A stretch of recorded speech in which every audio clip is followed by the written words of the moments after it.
Welcome back, DIVEBOMB IndyCar Podcast, and as soon as we thought off-season had come to an end, it has done its journey. The busiest week in 6 months has come around, and off-seasoning episode 9 or 10 is back, so off-seasoning, thank you for your service. It is back the week after, probably, as I said, the busiest week we've had since the end of the season, so we've got plenty to run through, so I think let's get straight about it. It's been an absolutely crazy week within the IndyCar world, but there's a lot to talk about. And let's crack straight on with it. We're probably, the biggest news was Nashville. We know that in September, August, the street circuit would host a season finale on a new track in downtown Detroit, utilising Broadway.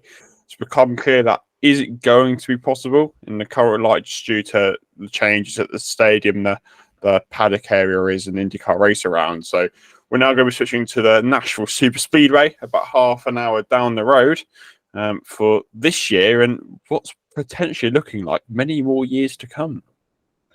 I mean, it was a piece of news that caught us very off guard. I don't think there'd really been anything to suggest this was going to happen. At least we weren't aware of anything. But yeah, to be honest, another oval is quite welcome. It's called Nashville Super Speedway. It is only 1.33 miles, which is only slightly more than Worldwide Technology Raceway Gateway, but it's still a high-speed oval, makes up for the loss of Texas to a certain extent.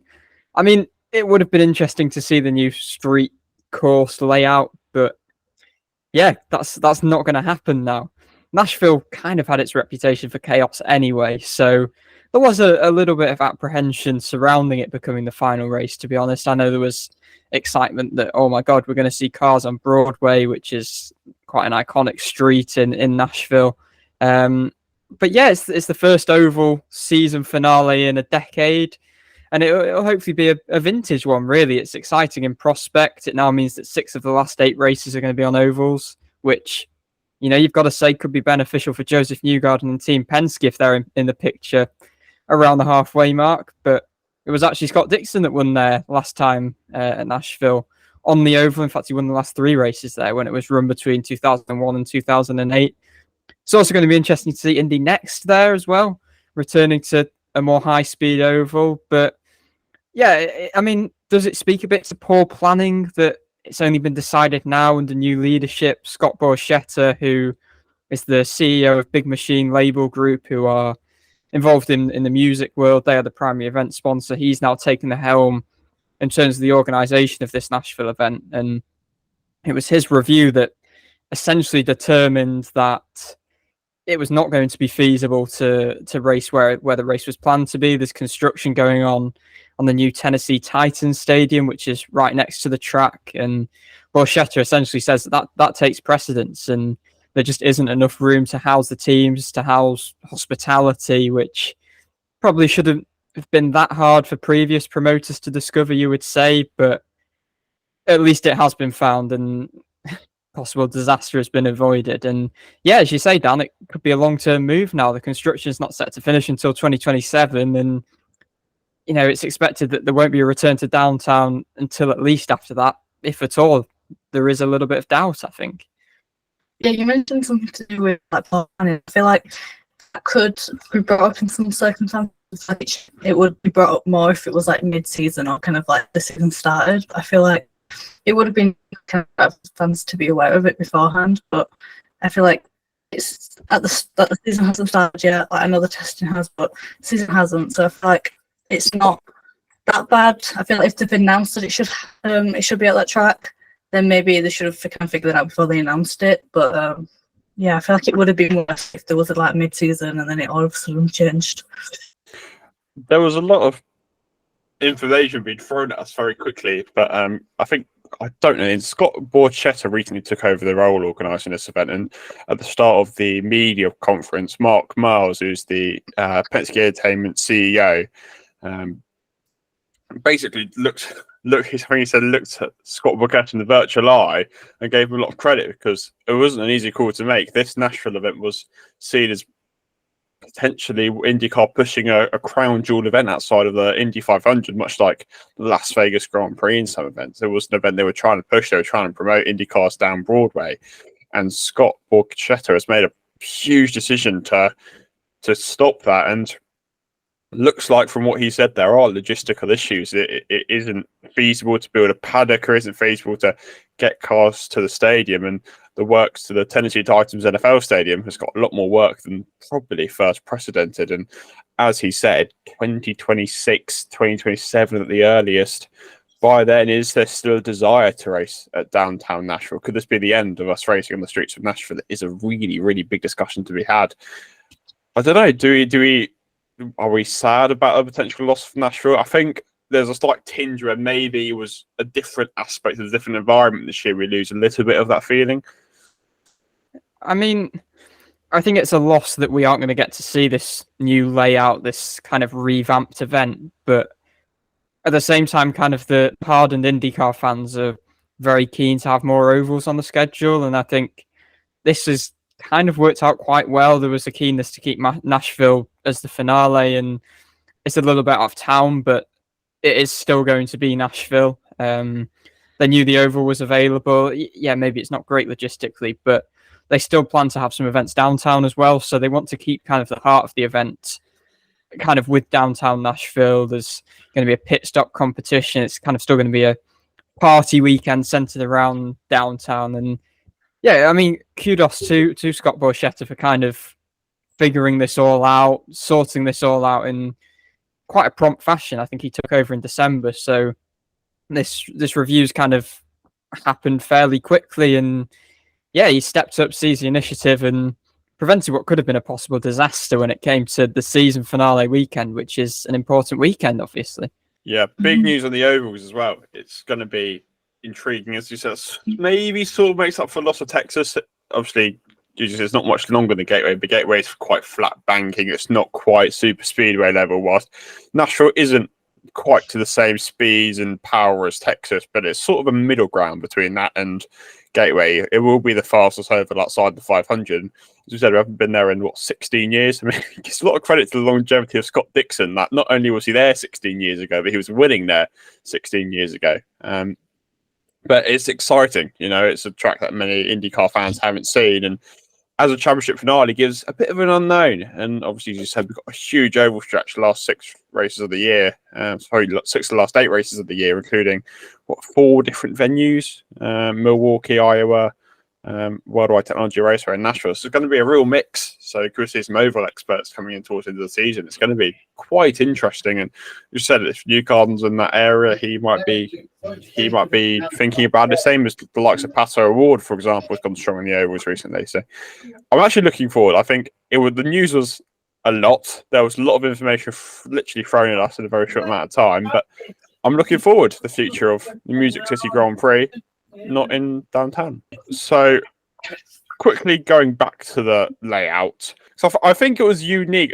I think we noted out the pit lane, didn't we, was one that we really noticed it out. I think the layout was interesting. I think I would have liked to see it, but I'm not really too fussed. Yeah, it's kind of hard to tell how it would have panned out, to be honest.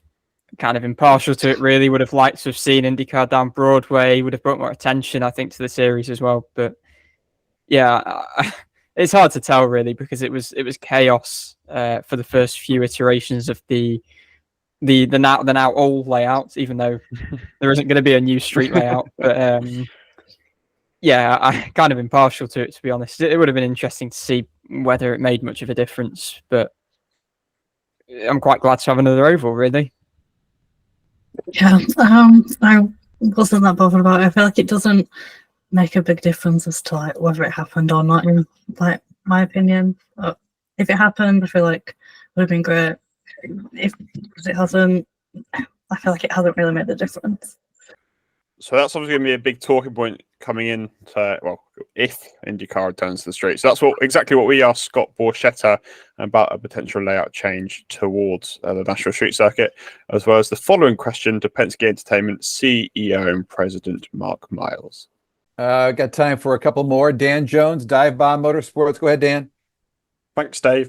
So just a couple of questions. So first of all, for Scott, the layout was planned to be changed for this year ahead of the changes to the Nissan Stadium. Once the time comes to return to the streets, is there any intention to keep the same layout, or we're going to be reverting back to the one we've used in the first 3 Music City Grand Prix? Great question. And, one of the CAD drawings I've seen of the new stadium and the East Bank, there is a thoroughfare that goes between the two. And one of the conversations we had early on with Mayor Cooper was we may be able to race right between those two pieces as part of the racetrack. I think the less we use of downtown, the better. I want to make sure we touch it, but racing through it like we have proposed for this year is that's going to continue to be challenging. Let's not pull any punches, but the way that the East Bank is coming together and everything that is one of the top items for Mayor O'Connell to get completed and get properly funded. And we're in his ear about that. We want to be part of the conversation and the thought process of how we can continue to utilize that footprint. So I think when we come back downtown, a lot of the race will still happen on the other side of the river. We still use the bridge, and perhaps we use a similar, layout on this side of the river, if you will, that we've done in past years. There's going to be a different on-ramp for the bridge that's coming as well. So it's going to give us a lot of opportunities to really figure out a great racetrack for the future. Thanks, Scott. And then just for Mark, when the initial calendar was released, potentially after Nashville, you were looking at options for a non-championship race in Argentina. Obviously, that's been the MotoGP event there's been cancelled. So is there any options still being explored for this year or potentially next year, or is that off the table? No, I think you're right. Observers have noticed that it's difficult to do business right now in Argentina, so I don't see it as a viable option for this year. I think everybody understands that Ricardo Juncos has been our strong advocate and prospective promoter. If we could do an event in Argentina, he's there now, talking, assessing the situation, talking to the elected officials and policymakers. So it's an ongoing conversation, but I don't think it's feasible for 2024. Cool. Thanks, Scott. Thanks, Mark. Thanks, Dave. Thank you. You got it. We got time. So there's the latest news from Scott, but more importantly, Mark Miles on the future of IndyCar in Argentina. Exclusively broken news by DIVEBOMB, but interesting news. We knew IndyCar were looking at Argentina quite excitingly, but a dramatically changing political landscape has meant IndyCar won't be racing in Argentina this year.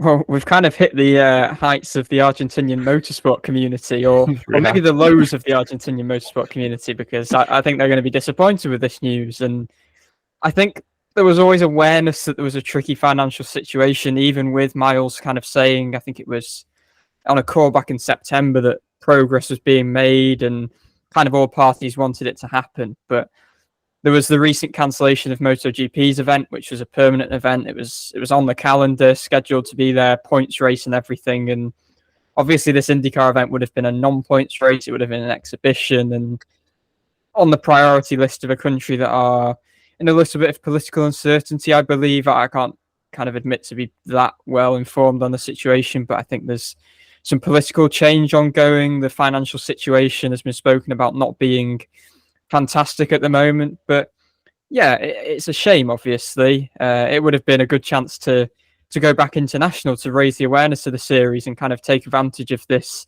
new market that has ensued with Juncos Hollinger Racing, of course, and kind of more personally Agustin Canapino coming over from Argentinian touring cars to join the Juncos team. But yeah, I feel for what is a very passionate section of fans, even if obviously last year there was a minor section that produced kind of pretty lamentable vitriol towards Callum Ilott. But yeah, it's a shame, really. It would have been an exciting thing to kind of continue the season once the points paying season was done, the championship was wrapped up. But I think there's still keenness for it to happen in the future, but just not now. Yeah, I know that there was a lot. I know that a lot of it was just talk, but I feel like sometimes because of how much it was talked about, I feel like it was not necessarily a guarantee, but it was more that loads of people was kind of getting the hopes up for it and kind of thinking, well, if it's more of a discussion, then maybe it could happen. But I think I feel like it's very sad just in terms of we can't get the engagement. I feel like that would have been really, really good for the sport because there's no points, but like it's more of, like you said, it's the engagement and getting people aware, and if they can stream that as well, then that can get Argentina fans and people around, and it can just, I feel like the awareness of that was the more disappointing fact that they're going to lose. I think the loss of that is, I think that's just very like the sad. I feel like that's the biggest kind of part of like the news, if that makes sense. But yeah, it's quite obvious there's a passion for motorsport in Argentina. There's people who want to see the IndyCar race, but the country's got its own priorities right now, and it is not a feasible option for this year. Whether we'll see it next year wasn't ruled out. I think it is quite a possibility. I think it's something that IndyCar probably should explore. I think my question is, if we were to go to international, is Argentina the priority? Would we explore any other markets first, or what's your ideas? I mean, I would quite like to see kind of a rotation, really. You know, 1 year you may go to Argentina, you kind of have a test of that market. Then obviously Pato O'Ward has spoken about the desire to have a race in Mexico. He's probably got the biggest fan base of any IndyCar driver. And then obviously you're looking at beyond kind of Latin America, going European. I mean, I would love to have a race over here in the UK. There's quite a big IndyCar fan base, at least growing over here in the UK. I mean, there's other tracks as well. I know Callum Ilott told us that he would love to race an IndyCar at Monza. So I think going international is something that has to be targeted, and I would like to see them kind of chop and change where they would do that as well, not just sticking to one venue and going there every year, because then that kind of, I guess, not loses its value, but maybe it does detract from the value somewhat. So yeah, I'd like to see, as well as maybe Latin America, go across the pond, go to Europe possibly. Obviously we're going to say that. Yeah, I kind of like the idea of kind of switching it out. I feel like that's kind of like the best kind of way that they could do it.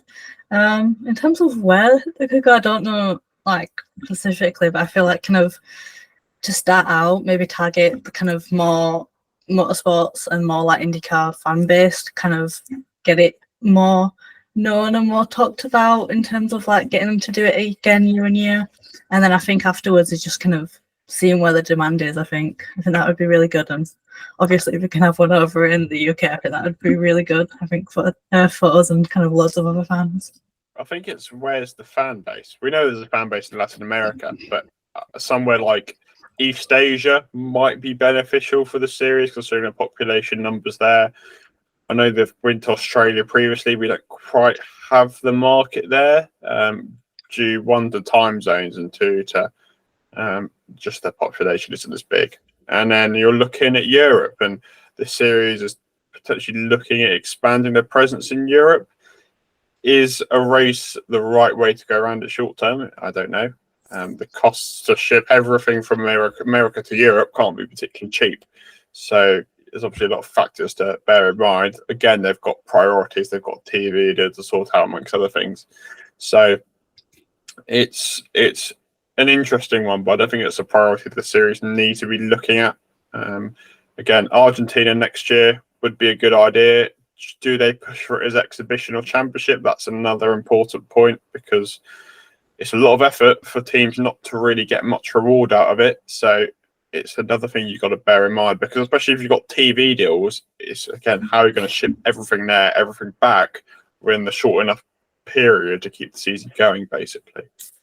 Yeah, it's kind of the perennial money issue and the perennial issue of sponsorship as well, because a lot of the sponsors are specific to the US, they're specific to North America, and that is where the biggest market is, obviously. So do sponsors really want to be involved if you're going to, I don't know, if you are going to Asia or to Europe, because they might not get the exposure that they would want. You'd have to go and search for sponsors that are probably over in those continents that you are then going to. So yeah, it's all a financial thing, and that's what has to be weighed up, because obviously IndyCar doesn't have the financial power of a series like F1. So they have to be very careful, because, yeah, as you say, shipping costs as well. It's not cheap for the series and for teams. So yeah, there's a lot to weigh up, and I think there would be more of an appeal if it was a points race. I think in terms of sponsorship as well, sponsors would probably be more keen if it was a race that mattered rather than a race that's kind of just happening and there's not really much riding on it. So yeah, I think it's something obviously we would be keen to see an IndyCar race back over in the UK, because for these fan bases across the world, we don't have that sort of access where you can go and see an IndyCar race in person. But yeah, I think there's a lot of factors to weigh up as we've just spoken about, really. Yeah, big talking point for IndyCar. Now, another thing that IndyCar is going to miss is David Malukas from round 1 at St. Petersburg. He's suffered quite an unfortunate mountain bike incident. We didn't really know the severity of it until the next day, which all happened about 20 minutes after Nashville news. So we absolutely bombarded of IndyCar news for about half an hour. But Malukas is going to miss, I think it said 6 weeks after his stitches come out, which is on the 22nd, which is this week, on the week of recording. So that's going to put him out until at least the end of March. Definitely out of St. Petersburg, probably out of the Thermal Challenge. And just a bit of a shame. I think Malukas' move to McLaren was one of the most, maybe the most intriguing driver move. And we're just going to have to wait a little bit longer to see it. I think some people have missed that wording as well, because a lot of people, I think, have interpreted it as 6 weeks following the surgery, which I think happened last week. As we record, I think it was possibly a week ago. It was as it's released. I think Wednesday. It was Wednesday. The news broke. Tuesday or Wednesday. Yeah, I think he might have had the surgery on the Tuesday. But yeah, I did interpret it as the 6 week recovery time is after the stitches are removed on the 22nd. So, kind of with that taken into account, he's not only going to miss St. Pete, which is a certainty. You would imagine Thermal, which is I think a month and 2 days beyond that, is probably not going to happen unless. Like, would you risk him at Thermal? Could you risk him at Thermal to test him out? If it's a non-points paying race, there's not really any loss if Malukas doesn't go, though, is the thing. There's two sides to that coin, though, because on one side, there's kind of not much point risking him. But on the other side, if you feel like, right, we need to get him in a car, or do you lose out on much? Obviously, if it does more damage, obviously you lose out on it. But is it a good opportunity to test him? You could always have a driver there in reserve just in case he doesn't feel fit to compete.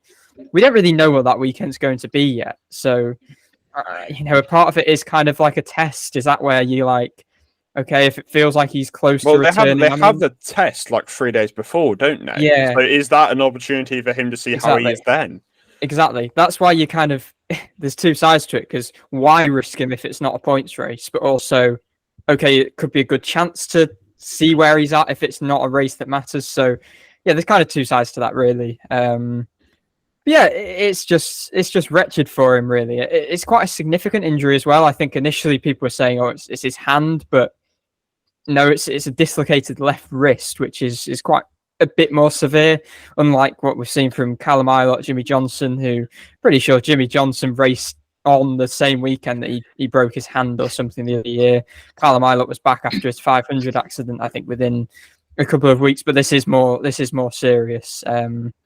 But yeah, I think it's a blow because it puts him on the back foot heading into the season. He misses out on testing time, obviously misses out on races, a race less in the championship for him. So yeah, there's a lot to take into account because McLaren have been, they can be ruthless. If he has a poor year, then I don't know if it's a multi-year deal. I don't know whether he's locked in. I don't know how patient they're going to be. So yeah, it's a real shame. I mean, I've seen people suggesting that he shouldn't be out mountain biking, but at the end of the day, racing drivers thrive off adrenaline, and chances are this could have been part of his training anyway, and it's just one of those really unfortunate things that happens. So get well soon to David, and hopefully we'll see him back in the car at the very latest by Long Beach. By Long Beach is the second. Long Beach. It's Long Beach the second race. It's Long Beach, believe it or not. It's such a long wait. I couldn't quite believe that there wasn't a race between that. Obviously, Thermal. Yeah, hopefully he's back by Long Beach. Yeah, it is a shame, and we haven't really heard too much about it apart from just the media statements that McLaren have made. But yeah, let's just hope he's fit. Let's just hope by the time he gets to Long Beach, he's back at his very best, because he's a great driver, and I'm excited to see what he can do in McLaren. And whether that's going to be Long Beach, oh well, anything's going to happen. He's got a long season ahead of him. He'll be looking forward to his last 8 races for sure. So we'll see how he gets on. Looking at a replacement, news has broken on the day of recording. Callum Ilott's going to be testing in a hybrid test this week. which you probably imagine puts him as the front runner for St. Petersburg. So yeah, I mean, the team have said, haven't they, that they're still considering replacements for St. Pete, but you would imagine that Ilott is pretty much definitely their number one option, given the fact that he is going to be testing with the team. He's obviously the best free agent on the market. There's been past interest from McLaren, which has been well documented, and I don't feel like that ship has sailed. And obviously, it hasn't sailed if they're giving him this opportunity. And yeah, it's a great chance to evaluate him, because you never know what's going to happen next year. Could they go to 4 cars, which has been touted in the past? Could one of their drivers end up leaving? Could, if Malukas doesn't have a great year, or if Rossi's out of contract. Yeah, if Rossi doesn't live up to expectations, then you can easily see Ilott, coming in, slotting in, replacing him. I think St. Pete doesn't clash with WEC, does it? I mean, there's a test. Qatar's the week before, and they have the prologue. I don't even know what the prologue is. I think the prologue is just their test a week before that, I think. Okay. So, yeah, I mean, he told us that, didn't he, that he was keen to be around in St. Pete in the paddock, and this is just a sort of opportunity. I know he spoke to us, kind of alluding to the 500 being the one where opportunities may arise, but this is a sort of opportunity he was after in terms of, getting in a car as much as he can, and remains to be seen whether he gets any other program together. Dale Coyne Racing still haven't announced anything, but yeah, it would be great for, providing Ilott does get is the replacement for Malukas as we expect. It'd be good to see him in a top seat. Obviously, it's really hard to kind of judge what Hunkas are or where they are, given they are kind of a new outfit for the series, having just returned. So yeah, it'll be, obviously it's a one-off. You don't know what he'll be able to deliver just slotting in like that, but it'll be good to see him in a top seat. And yeah, excited, because obviously Ilott needs to be on the grid. He's a Brit, but not only that, he's one of the real young chargers and one of the most talented young drivers in the really talented young crop that IndyCar has. Yeah, as we said, he's looking for this sort of opportunity. So it's super exciting. Hopefully the opportunity does come his way. Fingers crossed. We'd like to see him at St. Petersburg. He's come on the podcast. We've got to back our podcast friends. So hopefully he's there, and I'm sure he will prove what he's all about. What's good for him, it isn't last minute notice. He will have a bit of testing before he's in the car. Well, in the theory, that's him, but I don't think there's any point even exploring other alternatives, because I think he's obviously quite clear the number one contender. But 5th place last year, and there were McLaren moving to the Andretti factory next year, so there have been murmurings, whatever the word is, that are going to take 4 cars, so he could quite easily slot into that car. You've kind of just mixed up about 3 different words, I think. Mumblings, grumbling, murmurs. Oh yeah, murmurings.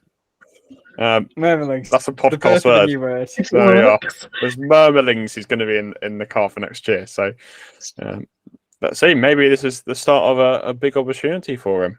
He kind of if McLaren doesn't kind of go up to a 4th car and he doesn't get that seat, I think it's just a good opportunity for him to kind of get that and to kind of go in and kind of for the other teams to not forget about him. That sounds kind of bad, but in the terms of if he's there, if he's racing, if he does well, then other teams may look at him again for the next season. Well, not this one coming up, the one after and stuff like that. And I think it'd be really good for him to get back on. Like I said, he came on here, said he'd want to come on here, want to stay around, and it'd be really good for him.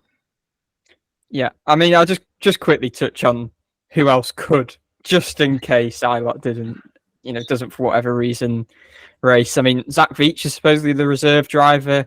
He hasn't raced since 2020 with Andretti. He's run 47 IndyCar races, 45 of which were with Andretti.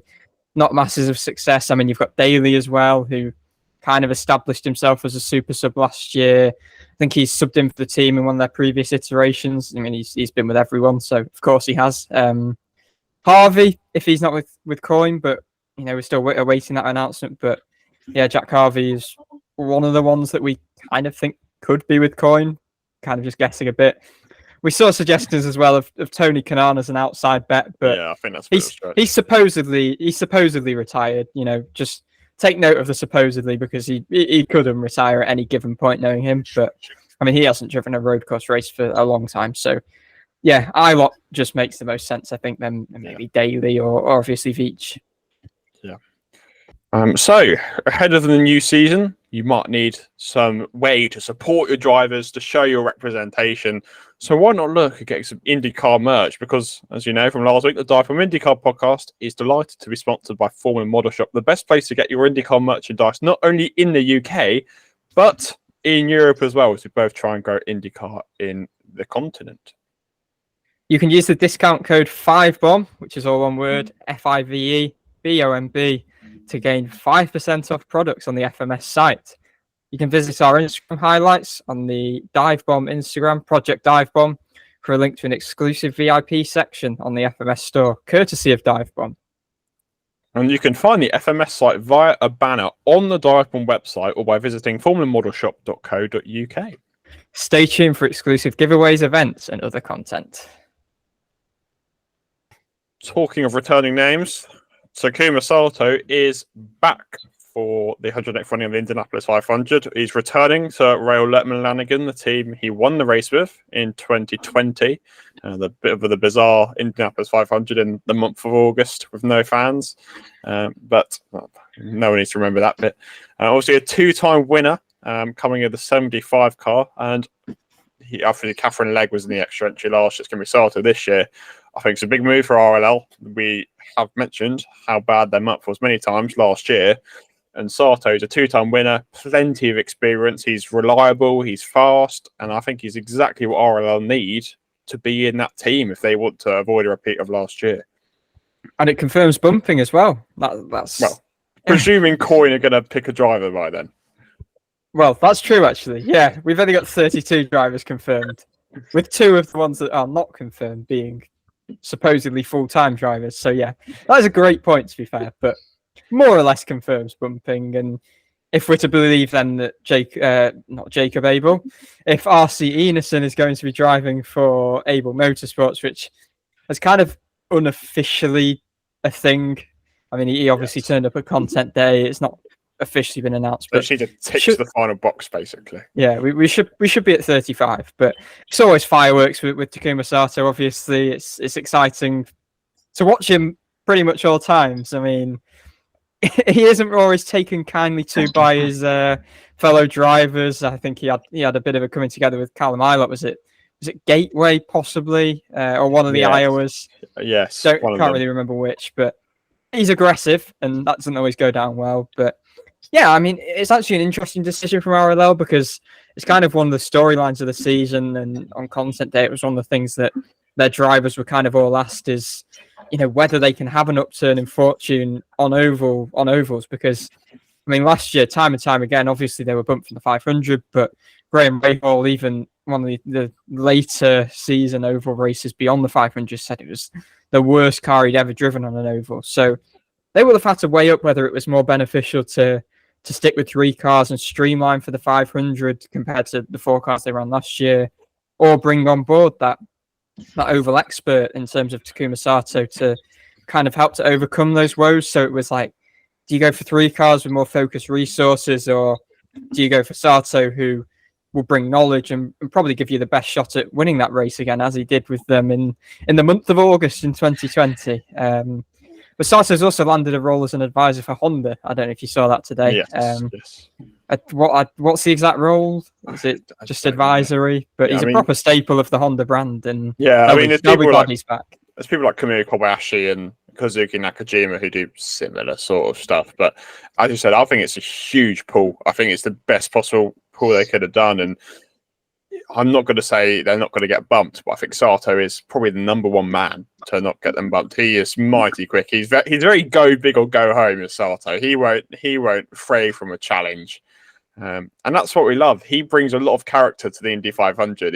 He's brave, he's aggressive, he's borderline, but he's fun to watch, and that's why he's won 2 Indy 500s and almost won many, many more. So I think it's great, Paul. He's going to bring loads of experience, loads of knowledge to the team, which I think is really important.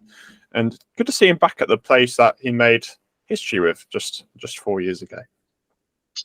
Yeah, I feel like it wouldn't be an Indy 500 without some sort of entry from him as well.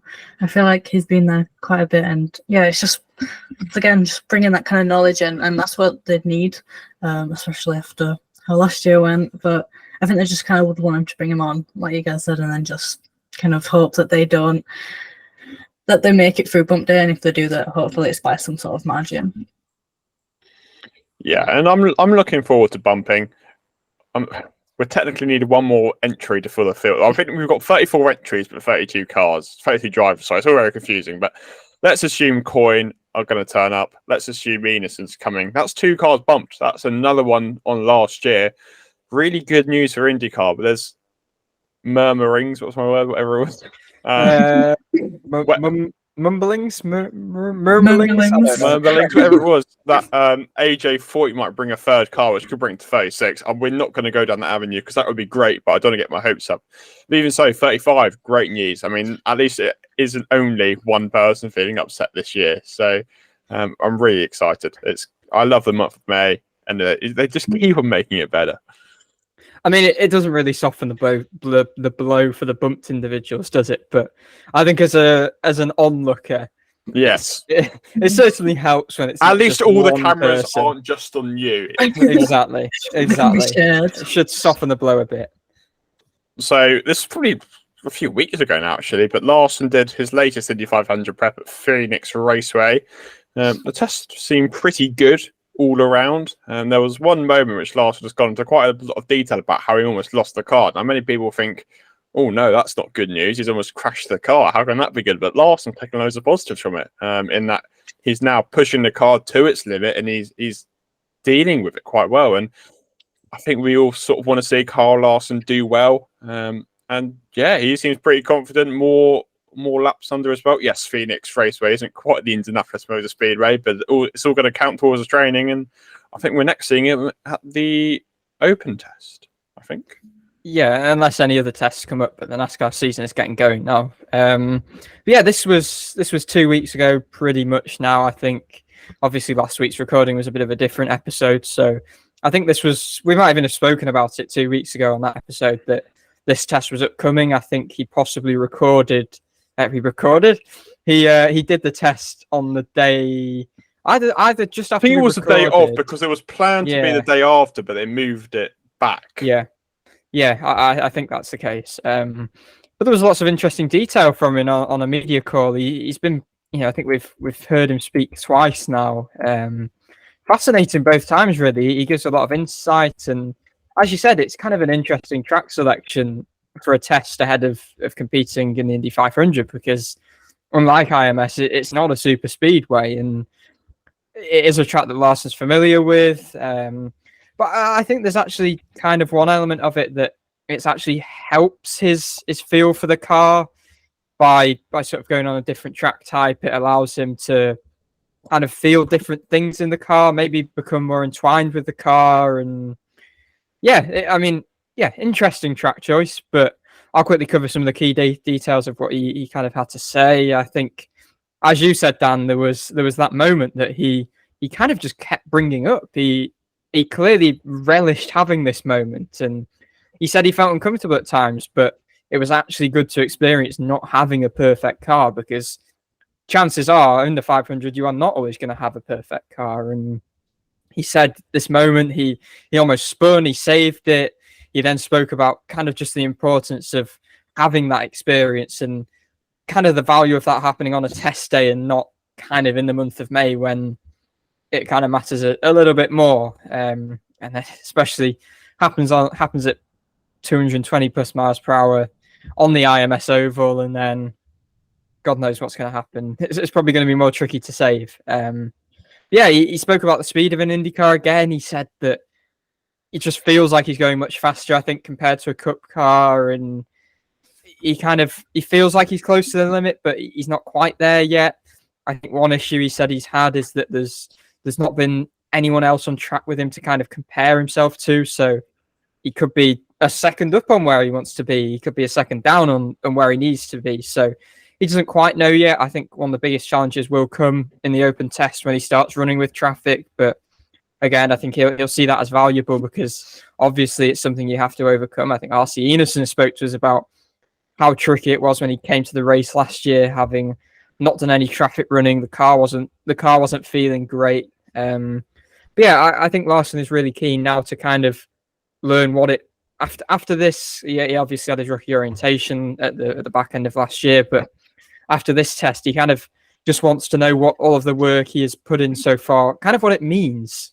He's still getting to grips with things. He's still learning the buttons. He's still learning the adjusters. The weight jacker, even aspects such as pit stops as well. The procedure is pretty it's pretty different, and there's also the whole thing of the language of IndyCar as well.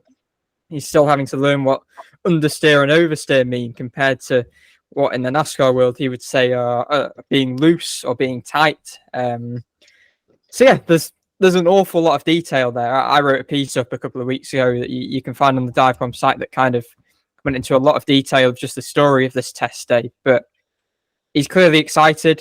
The focus is obviously now on NASCAR, but he's keen to try and suss out some of his competitors, see how they drive, see the driving styles. And yeah, overall, he's just a really interesting guy to listen to, I would say. He has been very insightful. I think he gives a different perspective that we're not used to as well, which is really good to sort of understand. So, big fan of what he's been doing, and it's quite interesting. And I think, as we said, his month of May is going to be a big one to follow. So he's giving us lots of information, which is absolutely fantastic. And yeah, just looking forward to see how he's getting on. Made lots of interesting points again, mainly this moment. But he's got TK alongside him. He's got lots of experience. He's obviously got Jeff Gordon working with him, NASCAR legend. So he's got all the tools in his toolkit. Just needs to execute it. And on the personnel as well, he has Brian Camp on his timing stand, who has worked with him in NASCAR, but he also has an Indy 500 win and an IndyCar Championship win under his belt from his time with Team Penske. So that's been really helpful for Larson and kind of helps almost as a translator between the IndyCar language to the NASCAR language and just the technicalities of the car as well. It kind of just helps that transition. So he's got a lot of people around him that can kind of give him a hand. So yeah, fascinated. It's a massive story, really. Absolutely. Let's wait to see how that unfolds. It's going to be great fun. Let's move on. We made a quick appearance at Indy Next, I should say, Content Day. Spoke to two drivers. Oh, actually, I'll start off with you. Your 5 minutes of fame. And as you'll see if you're watching the video, when we play my question and Nolan Siegel's answer, I was in a very glamorous setting on some beanbags at university, logged onto the call on my phone when I had a quick break.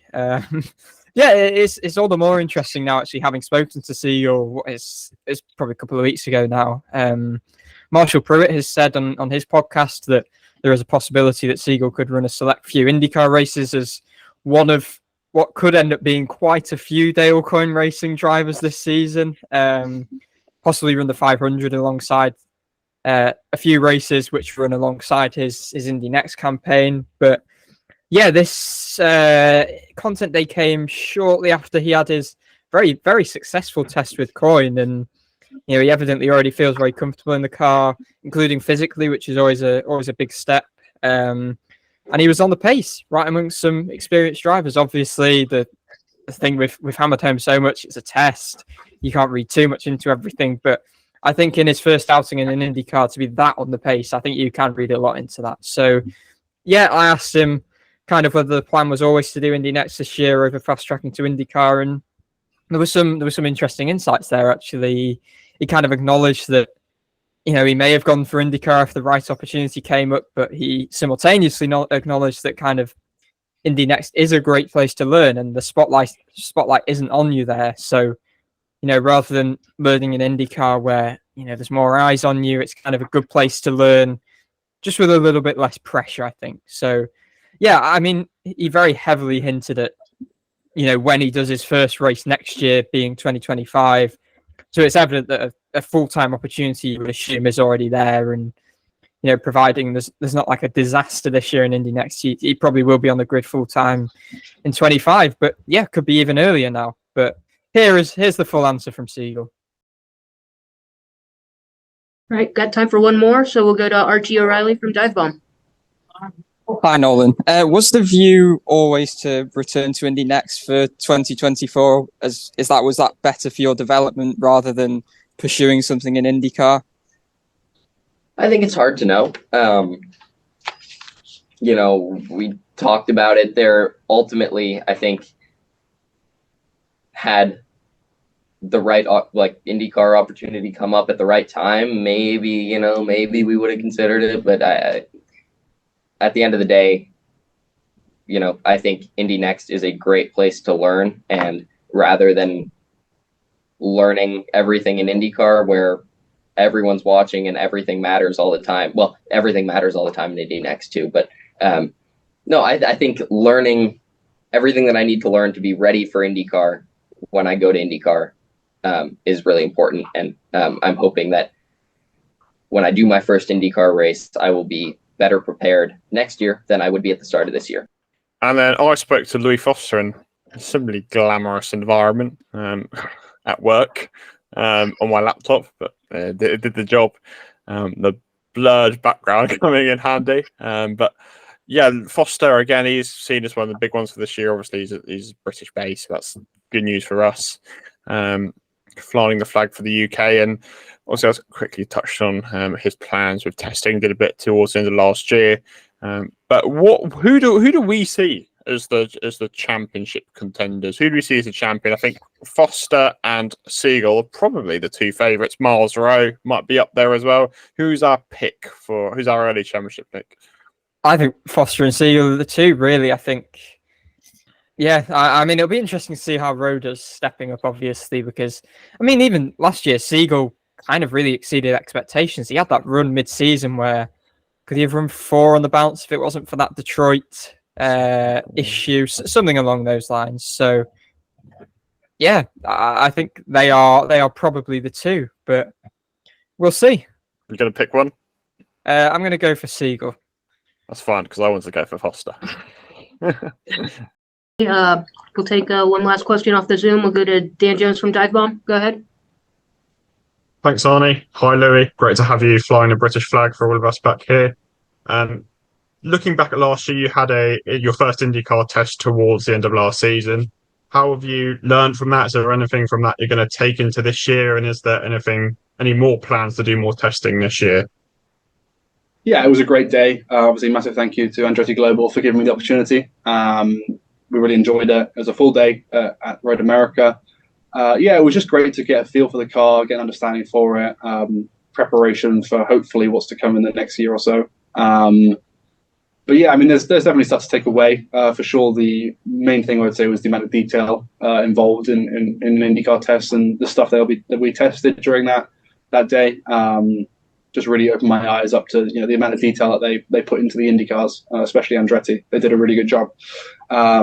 As for future testing, nothing planned yet. I think we'll see what happens as the season goes on. But I'd like to think if I'm doing a decent job in the Andretti car, that opportunities would arrive. But we'll have to wait and see. There's nothing on the table right now for another IndyCar test. I think we just need to get the season running and start getting some wins.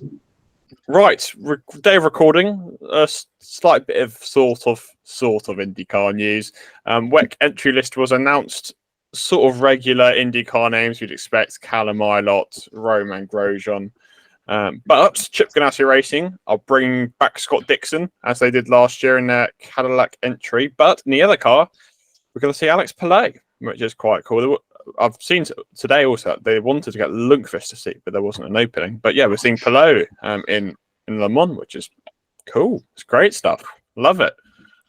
Yeah, I don't know whether this was in the offing kind of before his performance at Daytona. Obviously, the day kind of ended a bit early for the number 1 Cadillac. He's going to be in the number 2 Cadillac for Le Mans. But yeah, he evidently impressed enough stepping into the LMDH car at Daytona. He was very fast. So yeah, going to be interesting to see how he does. I assume he hasn't done Le Mans before. At least so. not I'm aware of. I don't think so.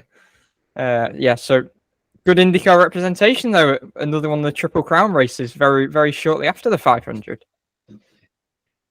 Good. Not that Pelot's going to do the Triple Crown after he burned his F1 bridges, but even so, it's a nice thing to see. And I don't think Cadillac are the most competitive. I'm not too into endurance racing, but it's good to see our drivers being pushed. You don't see that in Formula One. You don't see people going to nitrocross when they're bored. So, it's great stuff. I mean, that's probably start looking forward to that once May's over. But big news. There's also some really random ex-IndyCar names in there I won't go into, otherwise it'll be a bit boring probably. But really great to see Alex Palou in there, and just a testament again to how skilled our drivers are and how willing they are to show how skilled they are. Exactly. Should we go into some of our slightly more entertaining notes, even more entertaining notes? I think it is the most entertaining notes we've ever had. I mean, it's not really an off-season episode if you don't really have the really random bits, which have nothing really to do with IndyCar, but they're nice to bring up. So let's do it. I mean, the first one is to do with IndyCar. So, I mean, is Richard Hammond a household name in North America?